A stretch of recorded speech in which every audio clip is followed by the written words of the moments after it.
Ребят, всем доброе утро.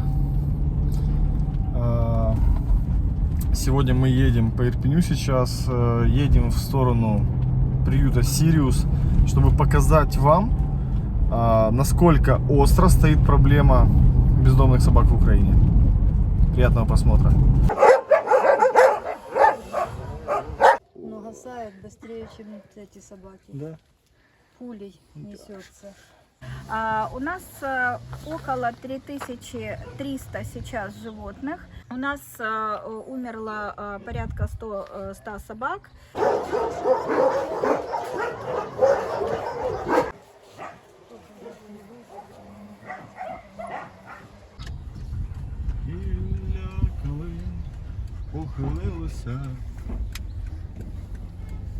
Давай что повеселее.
Приятно. Очень приятно. Александра.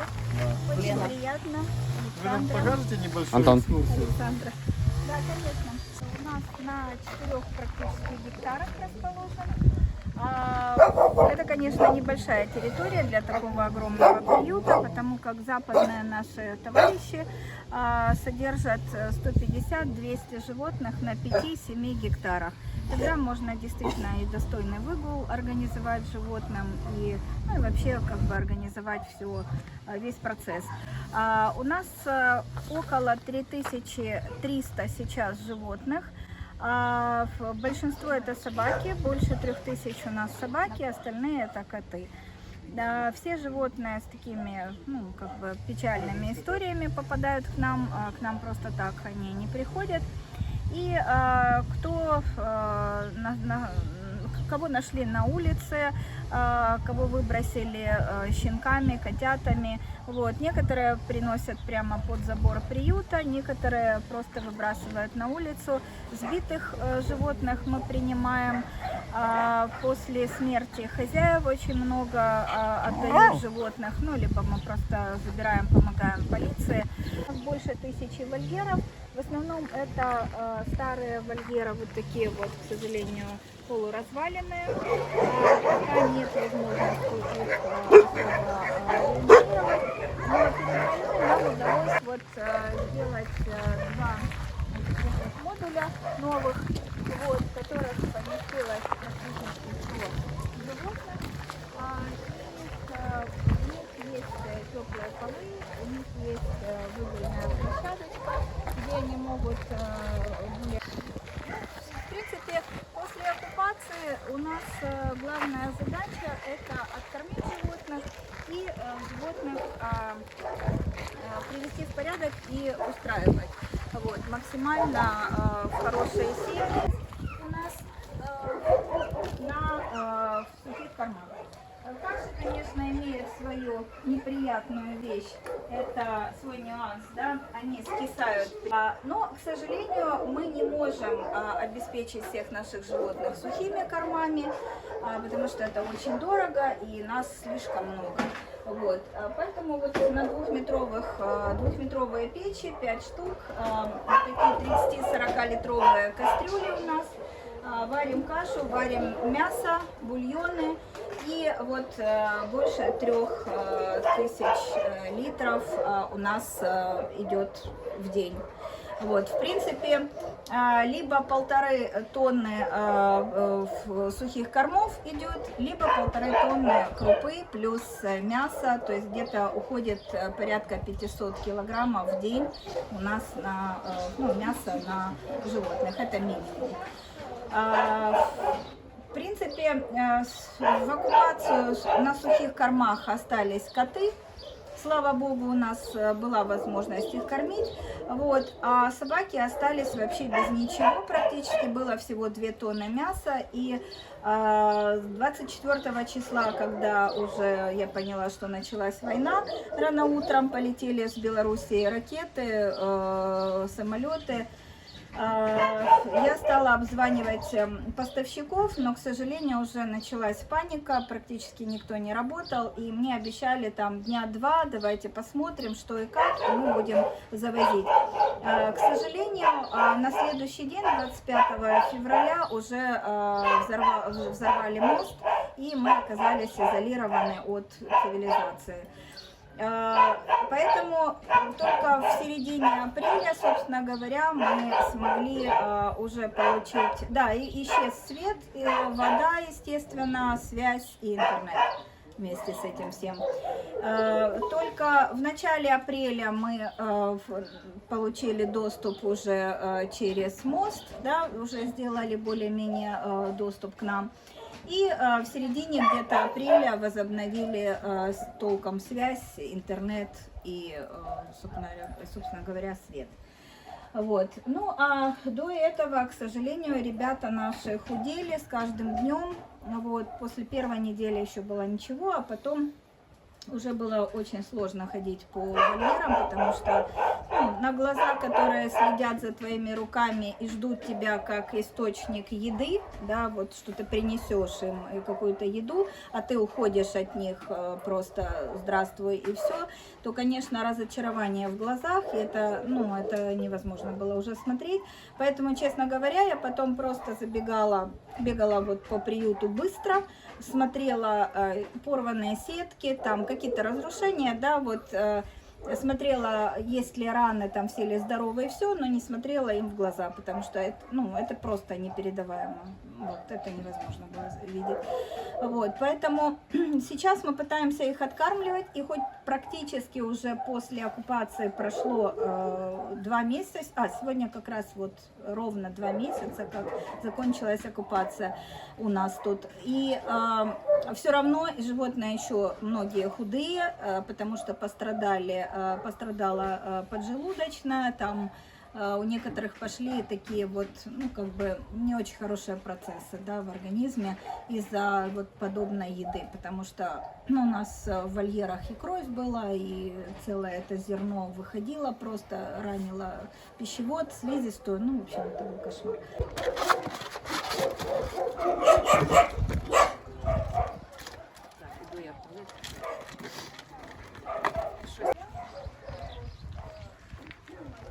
Товарищи, и вот Он работает? построили Ребят ребят наших и прострелили у всех телефоны. Это когда была русская Это зачистка. на второй день они пришли. И началась сразу же оккупация. Нас выставили блокпосты. Танки закопали на постах. Вот. И 3 блокпоста. да, бегали по приюту, смотрели, искали украинских военных, уже считали, что на такой большой территории должны быть обязательно, не знаю, где там, под вольерами, под будками, где они представляли это себе, но где-то должны были быть военные. Вот. И у нас была такая странная вещь, что собаки молчали. Вот, у нас, когда, вы видите, когда Да, чужие самое люди... интересное было, что они ходили по всем рядам, и тишина такая стояла, что вообще... Враги пришли, да? Гробовая тишина стояла, и в селе даже подумали, что собак расстреляли, потому что, когда чужие люди заходят, всегда поднимается шум. Вот, Они вы рады, заходили, там да. всё начинают лаять, что знают, что к ним придут. Это Да. такая тишина стояла. А это что просто вообще тишина жесть. стояла, люди заехали вооруженные. Скажите, пожалуйста, а как с эпидемиологической точки зрения? То есть нет у вас тут распространения огромное количество собак, Как насчет вакцин, обработок, вирусов? Бывают вспышки какие-то? Нет, последняя да? вспышка, ну как, последняя вспышка у нас была 9 лет, 9, да? 9 где-то лет назад.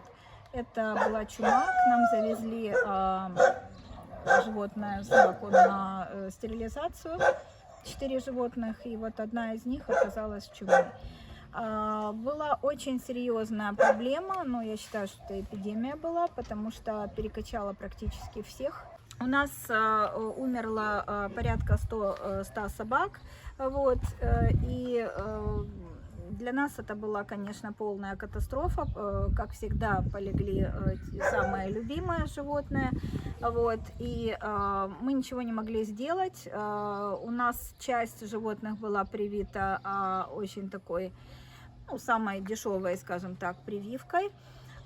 И часть животных вообще не была привита, большая часть, потому что у меня тогда была такая позиция: сколько мы собрали денег, мы закупили. А потом, после этого, когда мы похоронили наших животных, когда мы поняли, что мы потратили больше на лекарства, лечить вот это огромное количество животных, то у нас, слава богу, благодаря нашим поставщикам появилась возможность другая. То есть мы в начале года всегда берем в долг, вот, берем 3000 с лишним прививок. Вот, спасибо огромное этим компаниям, которые нас снабжают, и потом уже отдаем, потому что это очень важно, это больше 300 тысяч гривен, но это очень важно, потому что иначе это просто бессмысленно. Вот такая экономия, или, ну, это даже не экономия, это просто нищета, в общем-то, но нужно как-то изворачиваться и как-то что-то делать по-другому. Вот, поэтому с того дня у нас все животные с 3 недель получают прививки, хорошие, качественные прививки, и мы предпочитаем брать дорогие прививки, чем дешевые, и получать вот подобные плачевные результаты. И с 6 месяцев мы всех стерилизуем. Поэтому с того дня у нас, слава богу, нет больше никаких проблем вот подобного типа. Вот. Нам вполне хватает, нам вполне хватает стерилизации, там, травмированных животных и так далее. Вполне хватает бытовых проблем, проблем с едой, с дровами, с досками. Поэтому Вот это самый актуальный вопрос. Скажите, пожалуйста, огромное количество животных, мы понимаем, сколько даже на одну собаку ресурсов уходит, чтобы качественно ее содержать. За счет чего все это происходит? Это происходит за счет помощи физических лиц, за счет помощи организаций и небольшой помощи от города Киева, от мэрии. Скажите, пожалуйста, в какой помощи в данный момент вы нуждаетесь больше всего? Что вам сейчас нужно? Сейчас у нас максимально нужен корм, сухой корм, потому что у нас сейчас очень мало человек на территории, порядка 10 человек на территории сейчас. Это очень мало на такое количество животных. Плюс то, что это лето, жара начинается, и каша скисает, как я уже говорила. Это мухи, это грязь, это, ну, это некачественная уже получается пища, вот, отравление и так далее. Поэтому сухие корма — это первое. Второе — это ветпрепараты, обработки от клещей, от блох, значит, от комаров, потому что здесь их огромное количество. Это шприцы, двушки, пятерки, потому что у нас уходит иногда, ну, минимум это 40-50 шприцов, это минимум уходит в день, мы считали. Вот, а то обычно и больше. Если колем прививки, то тем более. Вот. И, конечно же, нам нужны дрова, потому что нужно запасаться. В оккупацию мы, кстати, остались еще и без дров. Вот. И нам нужны дрова, нам нужна доска. потому что огромное количество вольеров в оккупацию разрушено было. Почему? Потому что хоть нам очень-очень повезло, что не было прямых попаданий, все летало над нами, но из-за того, что животные были в огромном стрессе, они разрушали постоянно вольеры, и поэтому у нас большое количество, ну просто это исчисляется просто сотнями вольеров, которые просто разрушены. Доску взять практически нереально, потому что она стоит космические деньги, вот, или ее просто нет. И сейчас нам нужно строить склад для, ну, дровник, вот, потому что дрова постоянно мокрые, и это у нас проблема постоянно вот осенью, зимой. Вот эту зиму-осень мы как раз вот и промучились с этим всем, с мокрыми дровами, невозможно было ничего сварить. Поэтому нам нужен дровник, для этого нужны дрова, то есть для этого нужен брус, да, доска. Вот. И, конечно же, нам очень нужны люди. Мы пытаемся привлекать людей. У нас на постоянную работу, у нас есть общежитие, вот, можно со своими животными приезжать. Я думаю, что это неплохой вариант для тех, кто пока думает, как восстанавливать свое жилье, или, ну, как бы, которое, или жилье, которое вообще невозможно восстановить, да, есть у людей. Вот. И что еще нам нужно? Это, конечно же, нужно максимальное распространение информации о нас. Вот. Это, наверное, самое главное. Вот. Потому что тогда, конечно, будут люди знать о нас и будут нам помогать. И у нас сейчас стоит огромная задача – это устройство животных в семье. Мы сейчас пытаемся устраивать и по Украине, но это сейчас сложно и, в общем-то, опасно достаточно. В основном пытаемся в другие страны устраивать животных, где мирно, тихо, и наши животные могут Скажите, отдохнуть. пожалуйста, в разные страны, когда вы говорите устраиваете, речь идет там о единичных случаях, либо это какие-то партии животных, которые уезжают? Вы знаете, в принципе, наверное, это можно сказать все-таки единичные случаи. Хотя у нас девочки, наши волонтеры вывозят и по 12, и по 18 животных сразу едет. Но, в общем-то, это единичные случаи, потому что мы, да, это достаточно редко. И плюс, ну, мы стараемся искать именно семьи, не в приюты вывозить, вот, с дальнейшим устройством, а именно в семьи. А для этого нужен, во-первых, нужно время, и для этого, конечно же, нужно, чтобы были какие-то люди там, да, которые понимали, во-первых, что это серьезный процесс, ну, вообще ответственно к этому относились, потому что, в принципе, предложений есть много, но когда начинаешь говорить с этими людьми, то понимаешь, что люди вообще не представляют себе, ну, весь этот процесс, и понимаешь, что ты отправляешь животное в никуда. Конечно, нас такое не устраивает. Наши животные достаточно натерпелись, многие были на таблетках, вот, успокоительных. 7 животных у нас погибло, остальные до сих пор отходят от стресса, ведь их поведение все равно изменилось, и я считаю, что наши животные достойны все-таки лучшего, хороших хозяев. Скажите, пожалуйста, а если все-таки будут предложения, например, ну, чтобы сделать это не единично, а массово, там, если, например, мы могли бы обращаться к разным странам, к зоозащитным организациям, которые решили вопрос с пристройством животных, регистрацией их и так далее, и у них просто точно такие же базы как ваши, может быть, не такие большие, но пустые, и они согласились бы принимать наших собак, вы бы пошли с ними на диалог, если бы узнали, что им там окажут достойный прием, лечение, и впоследствии они окажутся в семьях? Если люди действительно зарекомендовали себя, эти приюты, зарекомендовали себя действительно с серьезной, ответственной стороны, то почему нет, если мы можем контактировать с ними, если у нас будет связь постоянная, да, чтобы мы понимали, куда и как наши животные себя чувствуют. Ну, то есть постоянно какая-то взаимосвязь должна быть. Вот. То, что у нас просто плохой был достаточно опыт, вот, поэтому, когда мы по полгода ждали фотографии, поэтому, ну, извините, это мои дети, это моя жизнь вообще. Приют — это моя жизнь, по сути дела. Уже 22 года приюту, и как бы я не могу просто так их отсылать куда угодно. Конечно. Поэтому для меня это очень важно. То, в принципе, да. Если- Скажите, если это, наверное, серьезно, самый то большой да. приют в Европе? В Европе нет. Я думаю, что в Румынии больше приют. Ну, по крайней мере, был больше раньше. Там, по-моему, 6 тысяч или 5 тысяч животных было. Ну, еще буквально несколько лет назад. Вот. Ну, и мы, наверное, где-то на месте третьем, я так понимаю. Вот. Мы не стремимся на первое место, но...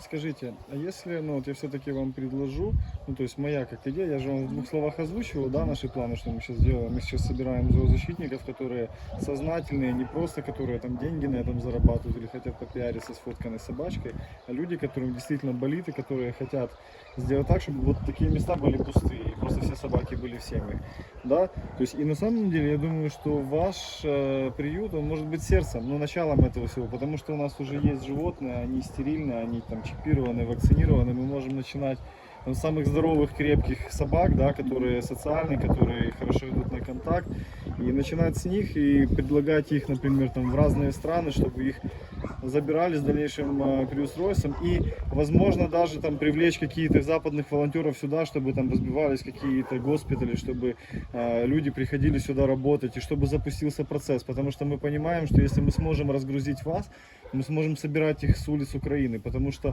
очень остро стоит вопрос, ну, вот мы заполнились, то есть ну, то же самое, мы их собирали, у нас сейчас просто некуда их девать. Я понимаю, мне каждый день отправляют, там, вот собачка, поедете посмотрите, вот, я говорю, ребята, ну я не могу их сейчас взять, мне некуда их просто девать. Я не могу взять собак больше, чем я могу качественно им оказать уход. И просто вот ваш приют, ну, лично мое мнение, что это очень классный старт, потому что у нас есть огромная база, мы можем начинать вести диалог, если мы как бы там заручимся поддержкой той же Анны Куркуриной, да, там Азоу Юэнимал, Зоо Варта, Зоо Патруль и так далее. И мы коллективно, как зоозащитники Украины, будем выдвигать предложения разным развитым странам, которые давно решили вопрос, и с вашего приюта начать, потому что у вас уже здесь огромная база. Вы как на это смотрите? Вы за? Очень положительно, да. И мое главное, скажем так, условие, да, ко всем, да, это серьезность намерений и ответственность. И ответственность за судьбы животных. Вот это самое главное. И полная прозрачность. Полная прозрачность, вот, да. вот это вот единственное. Так, конечно, я только за. Я очень хочу, чтобы действительно наш приют был самым маленьким. И вообще я считаю, что Они должны быть приюты пустые. должны быть, ну, может быть, не пустые, а приюты должны быть небольшие, там, до 20 собак, ну, Да. пусть до 50 Приют даже животных. должен исполнять роль либо А, гостиницы, либо там человек погиб, ну, собака осталась, собачку приютили, нашли Ну, дом. гостиница это другие вещи, а вот приют, конечно, вот как я смотрела в Германии, там, допустим, там в той же, у них приюты есть, ну, приютов много достаточно, да, но это то, что те животные, которых, допустим, отдали на время, когда человек умер, да, Да, вот, да. и ищут ему дом, да, Да. это временное пристанище, приют, это, да, ну, должен быть приютом, да, то А не есть всегда постоянным местом приют это жительства. временное Да. пристанище вообще-то, а у нас получается приют это ПМЖ. Да. Вот, просто, ну, вот так получается. И еще одно. Я когда организовывала свой приют, я считала, ну, это было 23 года практически назад, я считала, что приют это панацея от всего. Вот будут, чем больше приютов, как сейчас очень много людей думает, так, чем больше приютов в стране настроить, и мы решим эту проблему. Чем больше приютов в стране, тем больше хаоса и неразберихи в вопросе с бездомными животными. Этот ресурс постоянно пополняется. Да, Его то есть невозможно приют решить это как приютами. подсобная вещь, Да. да, как вспомогательная вещь, как инструмент, да. Вот. А главное это стерилизация, выпуск на места, это устройство, самое главное, устройство, регистрация, идентификация. Регистрация. Вот это вот За самая каждую главная собаку вещь. должен кто-то отвечать. Да, да. То есть каждая собака должна быть за кем-то закреплена, и он должен за нее отвечать. Не должно быть собак, которые никому не нужны. Это должно быть либо государство, либо волонтеры. Согласна. У каждой собаки должен Муниципалитет. быть чип, номер Да. и человек, который за нее отвечает. Да. Если собака куда-то делась, извини меня, где собака? То есть она куда-то считаю, что убежала, это она правильно, кого-то да. покусала, она попала под машину, дружище, но это за тобой собака числится. Да, я тоже так считаю, поэтому я же еще раз говорю, что раз у меня уже образовался такой огромный приют, да, это тоже там были ошибки еще как бы много-много лет назад, да, когда я не понимала, что их надо устраивать, да, что я еле-еле пришла к тому, что их надо стерилизовать вообще, в принципе, поняла, что они будут размножаться. Вот, то есть, ну, понятно, что это все набиваешь шишки, много лет как бы приходишь к чему-то. И те же вольеры, как лучше строить, и как лучше совмещать животных, да, друг с другом. Вот, учишься у животных тоже чему-то. Вот, ну, в принципе, если совместно все это делать, вот, и плюс еще, если продвигать законопроекты, которые вот уже лежат на полках, да, Верховной Рады, вот, по зоозащитным вопросам, то, конечно, будет толк. А если, конечно, чем больше приютов, тем будет решаться вопрос, нет, это неправильно. Скажите, вы верите, что в сложившейся ситуации, там, с поддержкой мира, с вниманием таким, которое нас сейчас оказывается, у нас есть шанс перезагрузить эту систему и, ну, все-таки стартануть заново? А вы знаете, я считаю, что в связи со сложившейся ситуацией, в связи с войной, я считаю, что перезагрузка будет максимальная и глобальная, не только в этой сфере, но и в этой сфере в том числе. Во-первых, у людей перезагрузка мозга просто происходит, не у всех, я наблюдаю, но у большинства, скажем так. То есть и отношение тоже к людям, к животным будет другое. Государство у нас будет однозначно другое. И подход будет ко всему тоже другой. Поэтому я считаю, что это хороший, ну, как это ни звучало бы, может, странно, но это хороший шанс начать все с нуля. Да, уйти от старого и Да, прийти к уйти от новому. старого и прийти действительно к каким-то новым вещам, к цивилизованным вообще подходам. И обратить внимание на те же Нидерланды, на Чехию, да, вот, которая поближе, да, вот, на ту же Польшу, которые прекрасно решают эти вопросы. И у них нет сумасшедшего количества приютов. Кстати, вот только в одной Киевской области просто громаднейшее количество приютов. Такого нет нигде в странах, вообще нигде. Вот. И самое печальное, что это не решает все равно проблему, потому что нет. они плодятся, Да. проблемы с породистыми животными, с заводчиками не решены. Их разводят просто на литр воды, как угодно, кто угодно считается заводчиком. Вот, их можно приобрести там за 100 гривен, буквально, породистого щенка, котенка. А потом поехать вывести в лес, и никто Да, тебе за потом это ничего не сделает. Абсолютно, да, это моя собака, более того, это моя собственность. Бабушкам, дедушкам, Да. на даче. Да, везде. посадить на цепь, вот, и, собственно говоря, прекрасно себя чувствует. Или сдать в приют, как говорится, как ненужную вещь. Не, ну, Вот. приют еще ладно, И- вы стерилизуете. Нет, это не ладно. Не ладно, потому что, с одной стороны, да, это лучше, чем на улицу для животного однозначно, а с другой стороны, ну вот у нас предательство. собралось больше 3000 животных. Чем это хорошо? Это нехорошо мне как хозяйке, да, потому что я просто на пределе всех своих человеческих возможностей. Это нехорошо для людей, которые постоянно нам помогают. Вот это бесконечная история. Это нехорошо для животных, которые годами сидят, потому что их много, и это, ну, невозможно нам только, да, вот именно Сириусу их быстро устроить. Вот. И это не решает, скажем так, глобально, да, проблему. Мы забираем их, вот как нам звонят часто селищных рад, там говорят: Александра, давайте с вами договоримся, что мы вам будем постоянно отдавать наших животных, а вы будете забирать, мы что-то будем вам оплачивать. Я им пытаюсь донести: ребята, забрать можно все, что угодно, да, это буквально на пару месяцев, все. Потом вы будете каждый там месяц-два отдавать вот это же количество животных. Это никогда не закончится. Скажите, Решать надо с пожалуйста, другой а стороны. Как вы можете прокомментировать ситуацию, которая сейчас происходит в стране? Вот, например, Восток, тот же самый Бучанский район, да, это оккупированные территории, временно оккупированные, освобожденные территории. количество собак, которые бегают сейчас по улицам и которых никто не контролирует, скажем, через полгода или через год, это будет создавать проблемы, когда они начнут плодиться? То есть что-то поменяется или все будет ровно так идти, как будто не было войны? Или же нас ждет все-таки какие-то проблемы в связи с тем, что эти собаки в огромном количестве носятся по улицам? Я думаю, что касается тех районов, областей, в которых идут сейчас бои, да, которые действительно такие горячие точки, то я думаю, что там проблема явно будет. Она и была уже с начала войны, я не имею в виду на всей территории Украины, а Донецк, Луганск. Вот. Она и была проблемой огромной вот, все эти годы. И она не решалась. Вот. Если решалась, то очень грубо и как бы по-варварски. Да? Опять же, она не решалась, это просто попытки были вот такие нецивилизованные решения. Я думаю, что на остальных территориях, где сейчас нет боев, где уже оккупация прошла, да, то я думаю, что на этих территориях проблема уже вряд ли будет, потому что слишком много животных,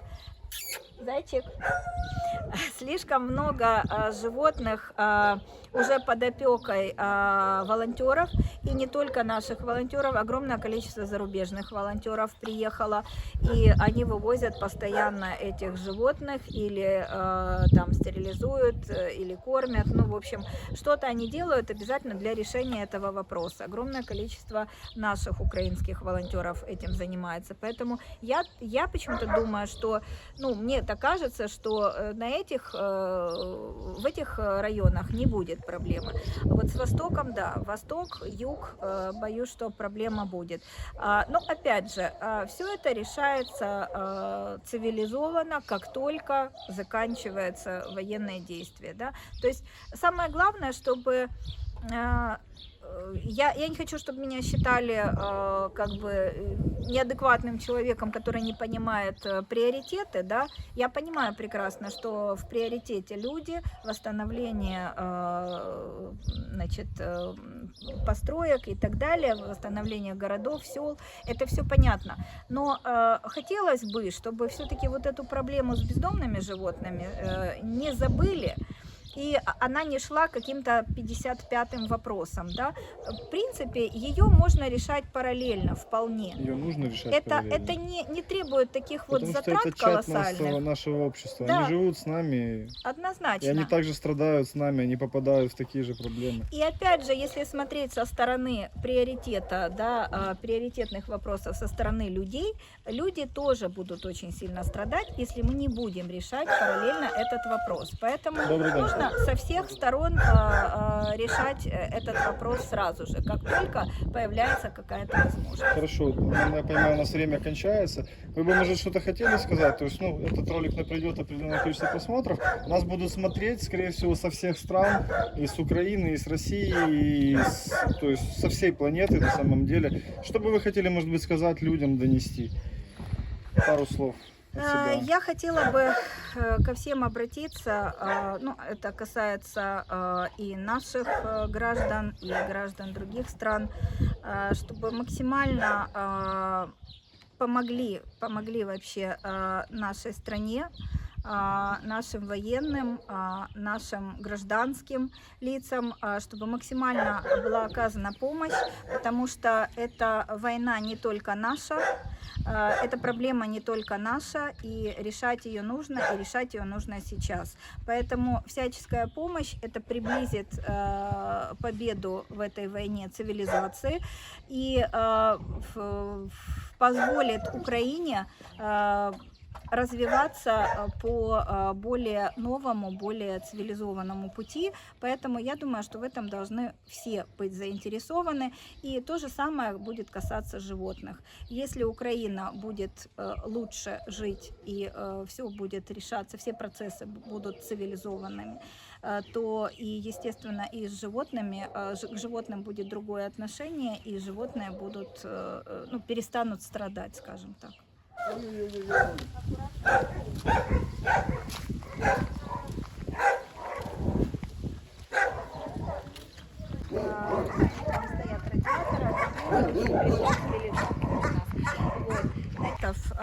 кошкин дом. Здесь будут более 100 животных проживать. Это будет комната с выгулом, очень приличная, с отоплением, вот, с выгульным прекрасным двориком. И второй этаж это будет гостиница для волонтеров, ну, естественно, бесплатная гостиница, вот, где они могут, ну, у нас часто с зарубежных стран приезжают и хотят остановиться, хотят помочь чем-то на несколько дней, то они могут спокойно там располагаться, и я видела такие вещи во многих странах, в приютах, поэтому, в принципе, я считаю, что это очень важная вещь. Вот. Ну и наши котики наконец-то получат достойные условия, потому что вот кошкин дом, который вам покажут, малый кошкин дом, там всего 35 животных, и которые в достойных условиях. Все остальные это приспособленные помещения, которые занимают другие, ну, вместо других помещений мы вынуждены держать там котов. А на самом деле у нас вот этот зеленый домик, который вы проходили, там должна быть полностью клиника. Ларис, покажете операционную, хорошо? Вот, где операционная, где стационар, то есть у нас уже все подготовлено, а мы вместо этого туда загрузили котов, ну, потому как негде. Вот, поэтому этот большой кошкин дом очень многое решит. У нас есть практически все деньги на строительные работы, но, к сожалению, на материалы не удалось нам получить деньги, поэтому мы сейчас работаем над этим.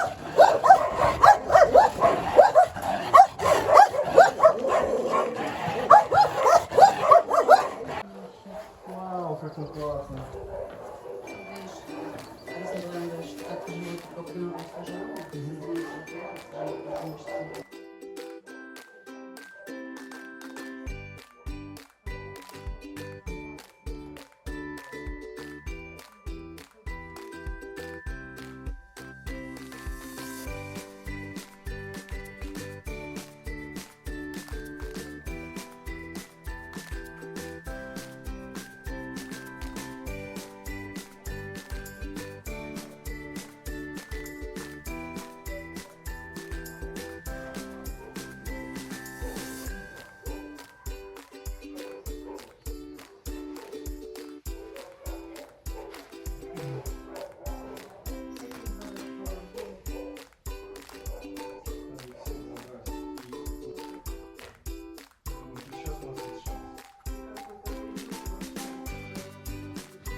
Вот это вот. Бу-бу-бу.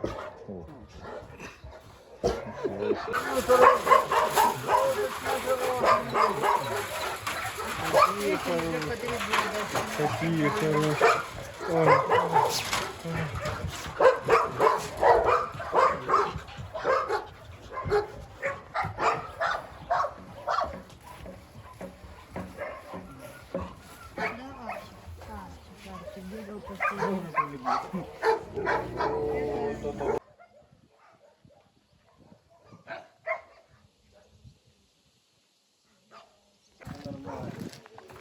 Привет, мой хороший. Как у тебя дела? Привет. Здорово. Как у тебя? Машина сбила, и хозяева отдали. Было им Всё годы 2 хорошо. месяца. О, боже мой. Боже мой. Как ты тут? Я его не вижу там. Он спрятался. Можете открыть, приоткрыть. Нет, Было такое в прошлом году. О, здравствуй. Был Ух грамм ты. 100, наверное, на ладошку. А сейчас Чего ты рычишь? больше 2 Покажи килограмм. ежик. Все. 2 года уже.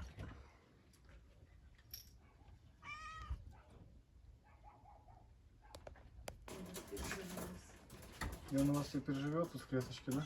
Да. Собираемся ему вольер Это можно посмотреть с животными, познакомиться, кому-то показать. на сайте.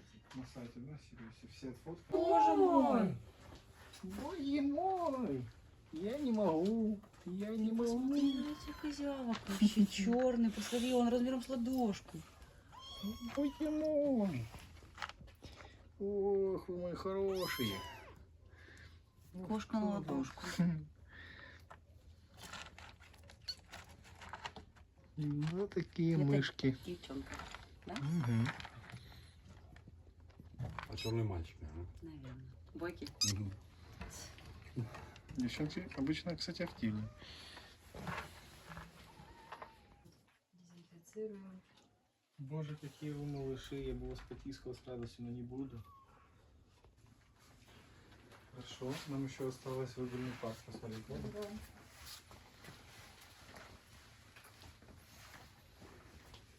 Да. Да. Боже И как мой. они интересуют.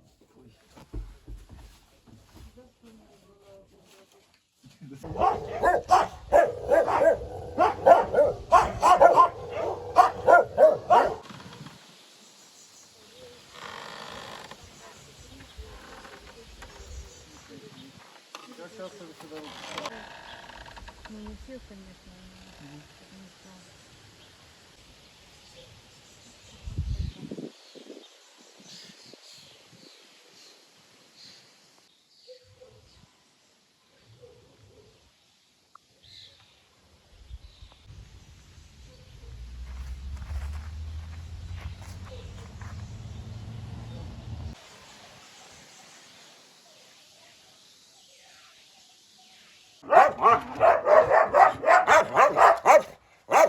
Друзья, мы только что побывали в приюте Сириус. Сзади меня ссылочка, адрес на их сайт. Вы можете посмотреть, какие там есть животные, какую оказать помощь. Там, я уверен, есть и реквизиты, и адреса. В общем, вы видите, какое огромное хозяйство, какое огромное количество животных и как мало людей этим всем занимаются. И это маленькая часть той проблемы, которая глобально находится в нашей стране. То есть вы видите, что даже такие большие приюты на 3500 животных не позволяют решить эту проблему. Чем больше мы их сюда селим, тем больше животных размножается на улице, и это бесконечный процесс. Поэтому нам нужно сделать глобальную перезагрузку нашей программы, научиться контролировать животных, научиться их чипировать, регистрировать и многое другое, для того, чтобы доказать всему цивилизованному миру, что мы тоже ничем не хуже их. Потому что все эти животные, они точно так же испытывают эмоции, они чувствуют, и они хотят быть любимыми, хотят немножечко ласки и любви.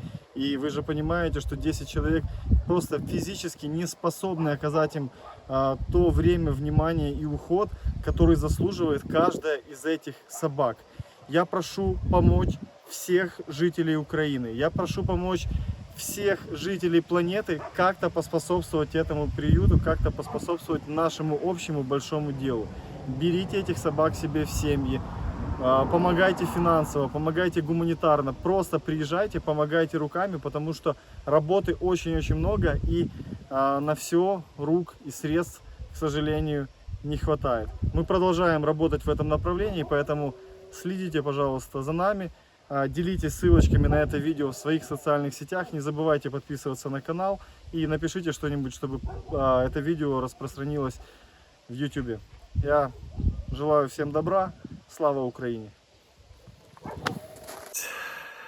Исходя из того, что государство практически никак не контролирует собак, домашних или бездомных, они размножаются в геометрической прогрессии, и насколько бы много не было приютов, насколько бы они большие не были, как бы много мы туда животных не забрали и не посадили, это абсолютно не повлияет на ситуацию с собаками на улице. Я считаю, что единственный наш путь — это перенять опыт стран, которые уже справились с этой задачей, и начать воплощать это в жизни. Также я очень сильно надеюсь на поддержку развитых стран мира, которые решили этот вопрос и которые готовы забрать наших собак. Подведем итог. Сколько бы ни было у нас приютов, какого бы размера они ни были, это никак не сможет повлиять на количество собак на улице. Потому что как только мы изымаем собаку из среды обитания, на ее месте появляется другая. И так далее, и так далее. То есть 10 собак мы возьмем в приют, 10 собак появится на том же самом месте. Для того, чтобы они не появлялись, каждая собака в стране должна быть зарегистрирована. Неважно, породистая, не породистая, у нее должен быть идентификационный номер и должен быть человек или орган, который за нее несет ответственность. Если она сбежала, если она причинила кому-то вред, этот человек должен отвечать за нее. Если с ней что-то случилось, он тоже должен отвечать за нее, оказывать ей помощь, перестраивать по хозяевам, перекладывать эту ответственность на кого-то другого. Но в нашей ситуации сейчас проблема какая? В том, что нет ответственных людей. То есть собаки, они просто как жуки, букашки, птицы, вот как воробьи, там, грубо говоря, да? Они умирают, рождаются, никто это не контролирует. Поэтому я считаю, что нам пора перезагрузиться и начать уже решать эти вопросы более цивилизованным путем. Всем добра. Слава Украине!